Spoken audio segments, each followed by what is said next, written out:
ሰላም ፋሚሊ እንዴት ናችሁ? እንኳን ወደ ኢላይፊክስ በሰላም መጣችሁ። በዛሬው ቪዲዮአችን ፒፕስ፣ ሎት ሳይዝ፣ ሌቨሬጅ እና ብሮከር የሚሉ ነገሮችን እናያለን ማለት ነው።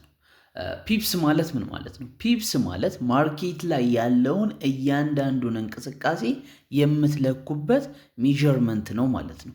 ያ ማለት ለምሳሌ የአንድን ክብደት በምንድን ነው የምትለኩት? በኪሎግራም እንደምትለኩት እዚህ ፎሬክስ ማርኬት ላይ ደግሞ እያንዳንዱን እንቅስቃሴ የምትለኩበት ሜዠርመንት ምን ይባላል? ፒፕስ ይባላል ማለት ነው።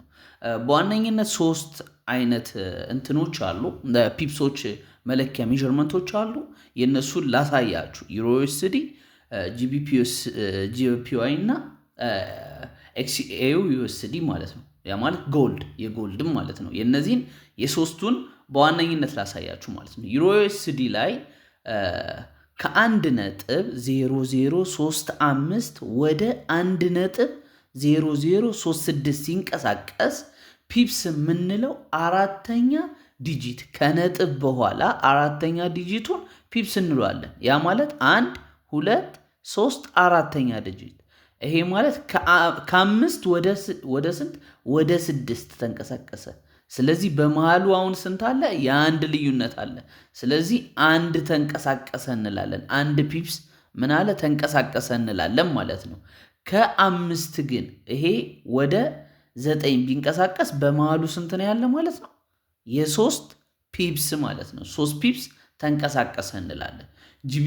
ጂፒዋይ ላይ ደግሞ ከ198.010 ወደ ስንት? ወደ 198.030 ከተንቀሳቀሰ ጂፒዋይ ላይ ሁለተኛ ከዲጂት በኋላ ሁለተኛውን ምን እንለዋለን? ፒፕስ እንለዋለን ማለት ነው።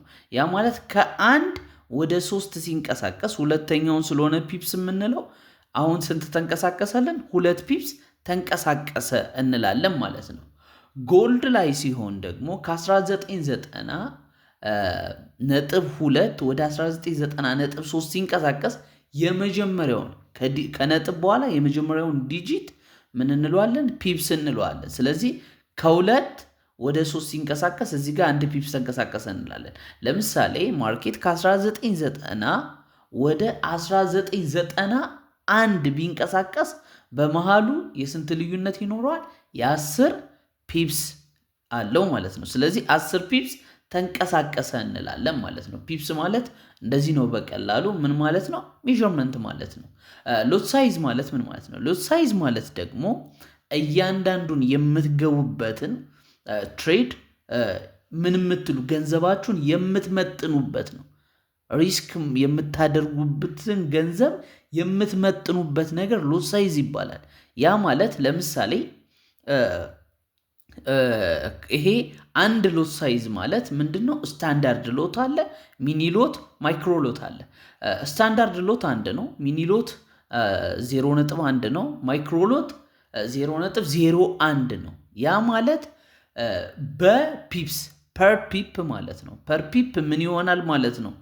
አንድ ሎት ሳይዝ የምትጠቀሙ ከሆነ እናንተ ወደ እናንተ ዳይሬክሽንም ወደ ባይም ይሁን ወደ ሴል ወደ ተቃራኒም ወደ እናንተም ዳይሬክሽን አንድ ፒፕስ በተንቀሳቀሰ ቁጥር ምንድን ነው ማለት ነው? $10 ነው ማለት ነው። በአንድ ሎት ሲሆን በ0.1 ሲሆን ደግሞ $1 ነው ማለት ነው። ማይክሮ ሎት የምትጠቀሙ ከሆነ ደግሞ $0.1 ይሆናል ማለት ነው።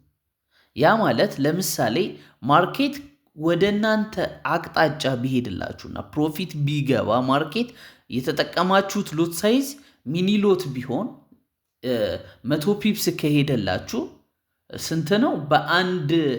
በአንድ ፒፕስ $1 ስለሆነ 100 ፒፕስ ሲንቀሳቀስ ስንት ይሆናል ማለት ነው? $100 ይሆናል ማለት ነው። ስለዚህ በተንቀሳቀሰው ልክ ምን ይሆናል ማለት ነው? ሪስክ የምታደርጉትና የምታገኙትን የምትመጥኑበት ነው። ምን? ሎት ሳይዝ ማለት። ሌቨሬጅ ማለት ደግሞ የመግዛት አቅማችሁን የእናንተን የመግዛት አቅም የሚጨምርላችሁ ነው። እናንተ ያላችሁ ዶላር ትንሽ ስለሆነ ያን የመግዛት አቅማችሁን የሚጨምርላችሁ ነው። ለምሳሌ አንድ ሰው የ10 ሚሊዮን ቤት መግዛት ቢፈልግና እሱ ያለው ገንዘብ ግን 3 ሚሊዮን ቢሆን ባንክ ምን ያደርግለታል? 7 ሚሊዮን ያበድረውና ምን ያደርጋል? የ10 ሚሊዮን እንዳለው ሆኖ የመግዛት አቅሙን ይጨምርለታል። የጨመረለት ማን ነው?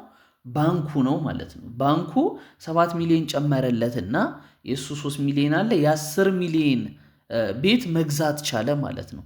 ስለዚህ ባንኩ የመግዛት አቅሙን ምን አደረገለት? ጨመረለት። እናንተ ደግሞ እዚህ ማርኬት ላይ ስትመጡ ያላችሁን ዶላር የመግዛት አቅማችሁን የሚጨምርላችሁ ነገር ምን እንለዋለን? ሌቨሬጅ እንለዋለን። ሌቨሬጅ ራሱን ችሎ አለው። 1 ለ100 1 ለ500 እያለ እስከ አንሊሚትድ አለ። ግን አንሊሚትድ በሚሆንበት ጊዜ ሪስክ ይሆናል።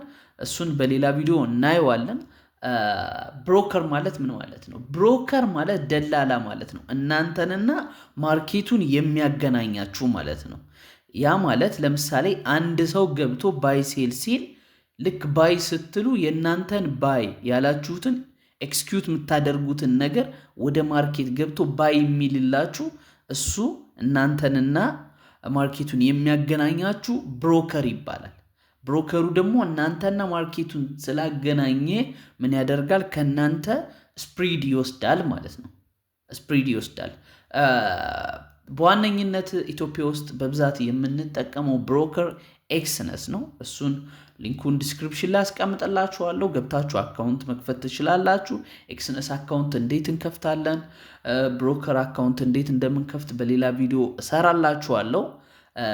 ብሮከር ማለት ግን እናንተና ማርኬቱን የሚያገናኛችሁ ነው ማለት ነው። ማንኛውም የፎሬክስ ትሬዲንግ ጥያቄ ካላችሁ ፍሪ ቴሌግራም ቻናል አለን። መጣችሁ እዛ ጋር መጠየቅ ትችላላችሁ። ሊንኩን ዲስክሪፕሽን ላይ አስቀምጥላችኋለሁ። ላይቭ ስለምንገባ ማንኛውንም ጥያቄ መጣችሁ መጠየቅ ትችላላችሁ። ኮሜንት ላይም አስቀምጡልኝ። በተቻለኝ ፍጥነት እመልስላችኋለሁ። በሌላ ቪዲዮ እስክንገናኝ መልካም ጊዜ ይሆንላችሁ።